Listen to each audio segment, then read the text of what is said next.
હરિઓમ, હું ભક્તિવીરા સમીરસિંહ પાટીલ, હું બેન્કર છું. હું બોરીવલી વેસ્ટમાં રહું છું અને મારે આજના અનુભવ છે કોવિડનું. મારા હસબન્ડ મને એવી રીતે કહેતા હતા કે બાપુ શું કરે છે, બાપુમાં પાવર છે કે? તો હું હસબન્ડને કીધું, અરે બાપુમાં પાવર છે, તું આવી તો જા. એ મને કીધું, ના હું સ્વામી ભક્ત છું તો હું સ્વામીના ફોલો કરું. એકવાર શું થયું, કોવિડમાં મારા હસબન્ડ કોવિડ પોઝિટિવ થયું અને હું પણ. એના પછી કોવિડ સેન્ટરમાં હું એડમિટ થઈ.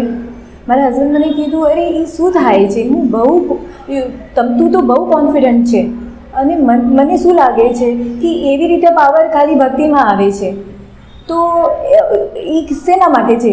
તો હું એને કીધું, જો એ પાવર છે મારે સદગુરુની પાવર છે, મારા બાપુની પાવર છે, તું પણ એકવાર આવી જા, તું જોઈ લે, તને પણ ખબર પડશે.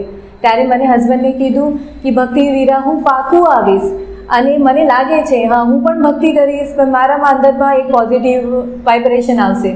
તો હું બાપુના એ જ કહું છું, બાપુ તમે છો એટલા માટે હું કોન્ફિડન્ટ છું, બાપુ તમે છો એટલા માટે હું બધે પ્રોબ્લેમમાં ફેસ કરું છું, બાપુ તમે જ મારી પાવર છો. અંબદને નાથ સંવેદ બાપુ.